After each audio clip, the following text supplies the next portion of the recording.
जय हिंद मित्र, मैं रुपेश। आप सभी को इंटरेस्टिंग वर्ड टीचर की यूट्यूब चैनल पर स्वागत है। मैंने बिहार के जो प्रवाहित होने वाली प्रमुख नदियों के बारे में हमने जिक्र।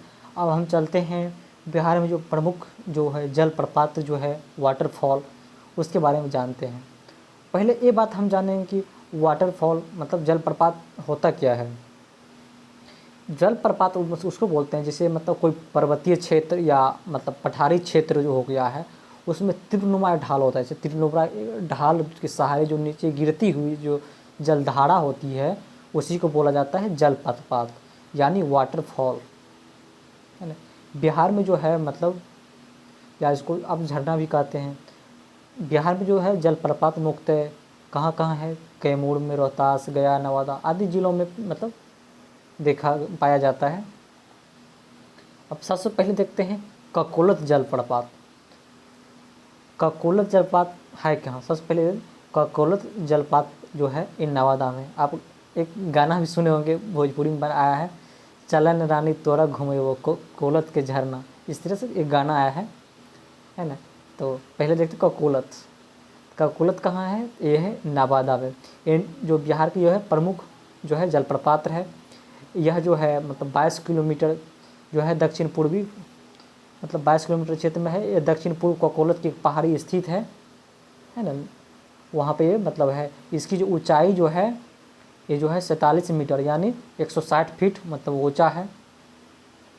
यह जो है मतलब कोडरमा से जो मतलब कोडरमा का जो पठार है, वहाँ से जो आने वाली 7 जलधाराएँ से मिलने से जो है ये ककोलत जलप्रपात का निर्माण होता है। तब जैसे कोई एग्जाम में ककोलत जल पूछ देगा कौन से मत कहाँ है, तो ये नवादा डिस्ट्रिक्ट, बिहार के नवादा डिस्ट्रिक्ट में है। ये कहाँ स्थित है? ककोलत की पहाड़ी वहीं पे इसका है, ठीक। और इसकी मतलब कहाँ से कौन सी नदियाँ अधिक होता है? ये जो है कोडरमा के पहाड़ मतलब पठार से जो आने वाली जो 7 जलधाराएँ नदियाँ हैं, इसके मिलने से मतलब इसका निर्माण हुआ है। आगे है नेक्स्ट जलप्रपात जो है वो है सुखल दरी, है ना। सुखल दरी, सुखल दरी जलप्रपात। यह जो है सुखल दरी जलप्रपात जो है यह उत्तर प्रदेश, मध्य प्रदेश एवं बिहार की सीमा पर स्थित है। कौन से?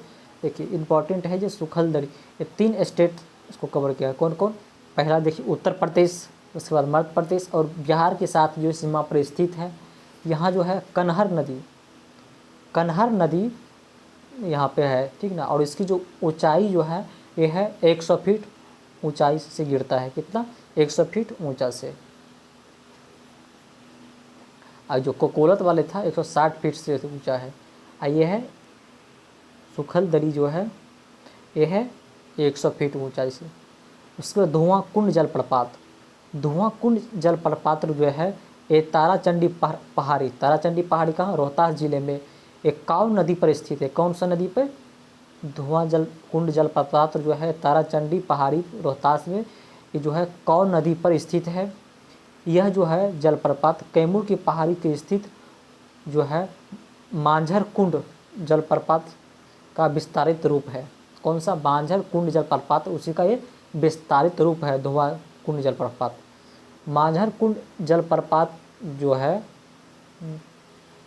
कुछ दूरी पर ही जो है वो मतलब इसकी दूरी मतलब ऊंचाई जो है इसका है जो 36.5 मीटर ऊंचाई से ये जो है 6 मीटर की ऊंचाई मतलब गहरी घाटी गिरने के कारण से यहाँ पर धुआं जैसी स्थिति उत्पन्न होती है। इस कारण से इसको धुआं कुंड जलप्रपात भी कहते हैं, ठीक है।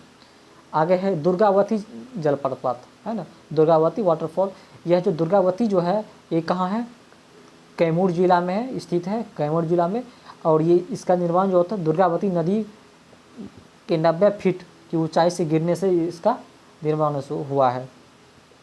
इसे जो है खादर को जो है दुर्गावती जलप्रपात को खादर को जलप्रपात भी कहा जाता है। उसके बाद है करकट जलप्रपात। करकट जो है एक करकट भी कहाँ है? दुर्गावती कैमूर में। करकट भी कहाँ? कैमूर जिला में है। एक कैमूर के पहाड़ी पर स्थित है, एक कैमूर की पहाड़ी में स्थित है। यह बिहार राज्य का एक प्रमुख पर्यटन स्थल भी है। करकट जलप्रपात जो है बिहार पर्यटन स्थल एक प्रमुख पर्यटन स्थल भी है। उसके बाद ज्यारकुंड जलप्रपात। ज्यारकुंड जलप्रपात जो है ये भोजपुर जिले, कौन सा, भोजपुर जिले में फुलवड़िया नदी पर स्थित है। कौन, फुलवड़िया नदी पर स्थित है। उसके बाद तेलहर कुंड जलप्रपात जो है ये है दुर्गावती नदी के निकट भभुआ और प्रोधा मार्ग पर कैमूर जिला में स्थित है। दुर्गावती निकट भभुआ तथा प्रोधा मार्ग कैमूर जिला में स्थित है। उसके बाद है नेक्स्ट है ओखारनीर कुंड। ओखारनीर कुंड जो है यह बिहार के रोहतास जिले में स्थित है। इसकी कुल ऊंचाई जो है 90 मीटर है, जो गोपथ नदी पर स्थित है। एक बार हम फिर से देखते हैं प्रमुख जलप्रपात को। चलिए, सबसे पहले ककोलत जलप्रपात। देखिए, ककोलत जलप्रपात जो है एक कोडरमा के पहाड़ी से जो सात नदी जो आने वाली जो जलधारा वाली नदी आती है उसी के निर्माण से ये बना है ककोलत। यह जो है ककोलत जो है कहाँ है, नवादा में है। ठीक, उसके बाद सुखलदरी जलप्रपात। सुखलदरी कहाँ है, कौन सी नदी पर, कनहर। कहाँ स्थित है, तो रोहतास में। उसके बाद धुआंकुंड कहाँ है, धुआंकुंड कौन सी नदी पे है, कावा धोवा नदी पे, रोहतास में है। उसके बाद है दुर्गावती जो है ये दुर्गावती नदी पे है, कहाँ है, ये है रोहतास में।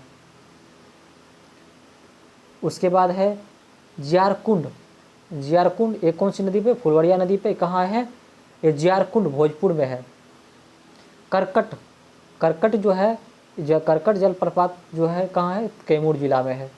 उसके बाद तेहर कुंड कौन सी नदी पर है, दुर्गावती नदी जो है उसी निकट में है, कहाँ है, तो कैमूर जिला में है। रकीम कुंड जो है गाघट नदी पे है, रोहतास में है। उसके बाद ओखरीन कुंड ये जो है कहाँ है, तो गोपद नदी पे है, ये कहाँ है, तो रोहतास में है।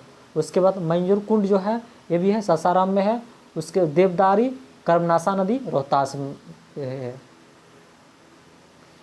उसके बाद हम देखते हैं बिहार के कुछ जो है गर्म कुंड है ना, हॉट स्प्रिंग्स, गर्म जलकुंड।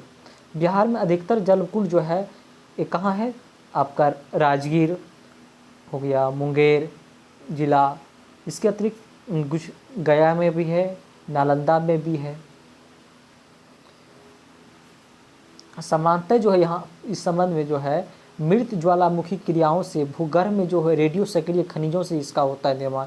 गर्म जल को निकलने से जल प्राप्त होते हैं, जिसमें गंधक है ना, ये जो है इसमें रेडियो सक्रिय खनिजों में होता है। इस खास करके जहाँ पे गर्म जलकुंडों से निकलने वाले जल से पर्याप्त मात्रा में क्या रहता है, गंधक रहता है, खनिज, लवण आदि पाए जाते हैं। गर्म जलकुंड में मुख्यतः जो होता है ये आग्नेय एवं कैंत्रित से मतलब इग्नियस या एंड मेटामॉर्फिक रॉक पाए जाते हैं। ठीक है, इसके जल में तापमान लगभग जो है 70 डिग्री सेल्सियस होता है, जो वर्ष भर लगभग एक समान रहता है ना जलकुंड में। तो हम जलकुंड हम देख लेते हैं कौन कौन से जलकुंड है। अब देखिए, सबसे पहले देखते हैं राजगीर की जो प्रमुख जो है गर्म जलकुंड जो है राजगीर जिले में ब्रह्म जलकुंड।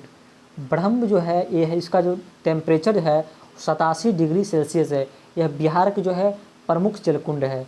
उसके बाद राजगीर में है सप्तधारा या सप्तधरवा भी कहते हैं। उसके बाद है मखदूम कुंड है। उसके बाद है गोमुख कुंड है, सूर्य कुंड है ना। उसके बाद है नानक कुंड भी है। ये सारे कहाँ हैं, ये राजगीर में है स्थित। उसके बाद मुंगेर में चलते हैं। मुंगेर में कौन है, मुंगेर में एक है लक्ष्मण कुंड। इसका टेम्परेचर जो है 62 डिग्री सेल्सियस है। यह मुंगेर की सर्वाधिक मतलब गर्म जल कुंड है। उसके बाद मुंगेर में ही सीता कुंड है, ऋषि कुंड है, भीम बांध, भारी कुंड है ना, रामेश्वर कुंड है, जन्म कुंड है, श्री श्रृंगार ऋषि कुंड है ना, पंचतर कुंड है। ये सारे कहाँ हैं, ये सारे जल जो है मुंगेर जिला में स्थित है। एक गया में एक जो है अग्नि कुंड है। अब उसके बाद हम देखते हैं बिहार में जो है कौन सी प्रमुख झील है? बिहार में जो खास करके झील जो देखते हैं मिलते हैं मैदानी भाग में, जो गंगा, बूढ़ी गंडक, कोसी, महानंदा आदि जो नदियाँ जो मतलब बहती है ना, इस नदियों का विसर्ग एवं कहिए इनके प्राकृतिक विसर्ग से ही झीलों का निर्माण हुआ है। क्योंकि जो यहाँ पे मैदानी क्षेत्रों में जो इसका ढाल देखा मंद कारण से नदियाँ जो है इसका वेग अत्यंत मंद हो जाता है। इसी के परिणाम स्वरूप जो यहाँ पे है नदियाँ अपने साथ बहाकर लाए हुए अवसादों को परिवहन करने में क्या हो जाता है, असमर्थ हो जाता है, नहीं कर पाता है ना। इन झीलों को स्थानीय भाषा में ताल है ना, ताल, चोर, मन आदि के नाम से भी मतलब जाना जाता है, या जलमग्न क्षेत्र में इसे आर्द्रभूमि भी कहा जाता है, जहाँ ज़्यादा है वहाँ पे आर्द्रभूमि के नाम से भी जाना जाता है। इन झीलों में जो है खास करके मत्स्य पालन, सिंचाई, पक्षी विहार, बाढ़ नियंत्रण, पर्यटन के लिए विकसित किया जा रहा है। अब चलिए देखते हैं बिहार में कौन कौन सी झील है। सबसे पहले देखते हैं कांवड़ झील। कांवड़ झील जो है ये है कहाँ है? ये बेगूसराय जिले में स्थित है। इसे कहाँ? बेगूसराय जिले में मंझाल गांव है, वहाँ ये स्थित है। यह एशिया की जो है सबसे बड़ी है ना गोरुख झील है ना। ऑक्सेबल लेक है ना, ऑक्सबो गोरुख मतलब ऑक्सपो जिसको बोला जाता है ना, गोरुख झील है। सब एशिया की सबसे बड़ी गोरुख झील है। कौन सा? कांवड़ झील, जो बेगूसराय जिला के मतलब बिहार के बेगूसराय जिले के मंझाल गांव में स्थित है। इसकी जो है कांवड़ झील, यहाँ पे जो कांवड़ झील जो है इसका निर्माण जो है, कांवड़ झील जो है बेगूसराय में है, इसकी जो है बूढ़ी गंडक के मतलब नदी जो है उसी के विसर्ग के रूप से इसका हुआ है।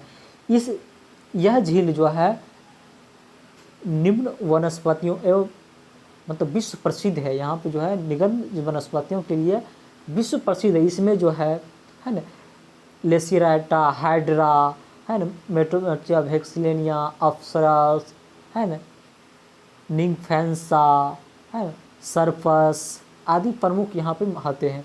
शीत ऋतु में यहाँ पे जो है ये जो झील है कांवड़ झील जो है, यहाँ पे शीत ऋतु में जो है साइबेरिया के जो प्रवासी पक्षी यहाँ आते हैं। यहाँ पर जो है शोध कार्य है, रिसर्च वर्क भी मतलब यहाँ पे किए जाते हैं। यहाँ पे जो है world wedding station, world wedding station की स्थापना हुई है। इसे संरक्षित क्षेत्र लिए घोषित भी किया गया है ना।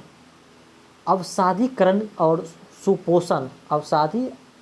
सुपोषण के कारण इसके क्षेत्रफल में कमी आई है ना। पौधे की संख्या में वृद्धि होने के कारण झील की जल स्तर में भी मतलब यहाँ पे कमी आई है। उसके बाद है सिमरी बख्तियारपुर।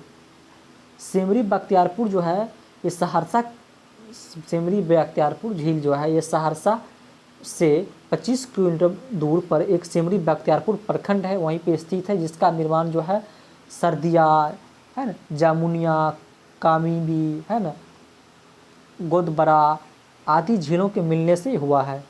इसकी आकृति जो है घोड़े की नाल की तरह है ना। सिमरी बख्तियारपुर की झील जो है इसकी आकृति कैसा है? जिस तरह से घोड़े की नाल होता है नाल, उसी तरह की आकृति मतलब इसका है।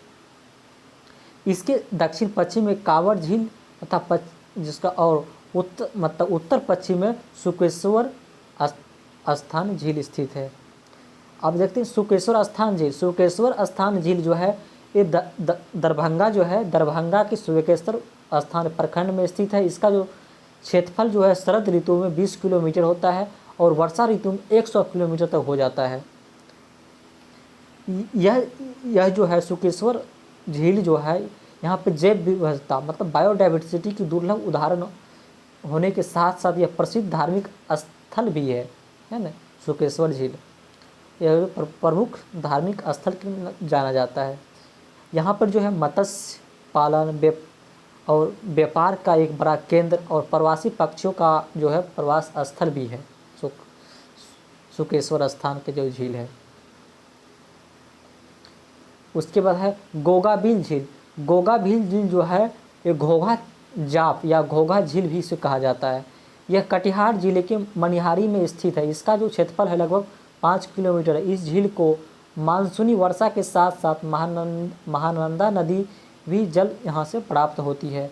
यह झील प्रवासी पक्षियों के लिए प्रसिद्ध है। यहाँ पर तो हर वर्ष जो है हज़ारों तादाद पर है देश विदेश की जो है 300 प्रजातियों के पक्षी यहाँ पर आते हैं। उसके बाद है जगतपुर झील। जगतपुर झील जो है ये भागलपुर है ना, ये भागलपुर ज़िले में स्थित है। इसका जो क्षेत्रफल जो है ये 400 हेक्टेयर पर है, जो गर्मी के मौसम में सूख कर जो है 50 हेक्टेयर पर आ जाता है। जब गर्मी का सीजन आता है तो ये सूख के जो है ये जगतपुर झील जो भागलपुर में है ये 400 से 50 पर आ जाता है।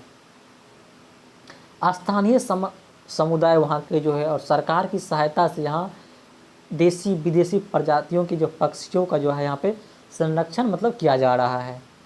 वर्तमान में जो है इस प्राकृतिक झील का पर्यटन स्थल के रूप में यहाँ पे विकसित अभी किया जा रहा है। चलिए आज इतना ही। आप लोगों को इतना समय देने के लिए मैं बहुत बहुत धन्यवाद। आप लोग कमेंट करके ज़रूर बताएं कि आपको इस वीडियो कैसा लगा। हाँ, लाइक शेयर करने के लिए ना भूलें। जो लोग सब्सक्राइब नहीं किए हैं वो सब्सक्राइब अवश्य कर दें। धन्यवाद।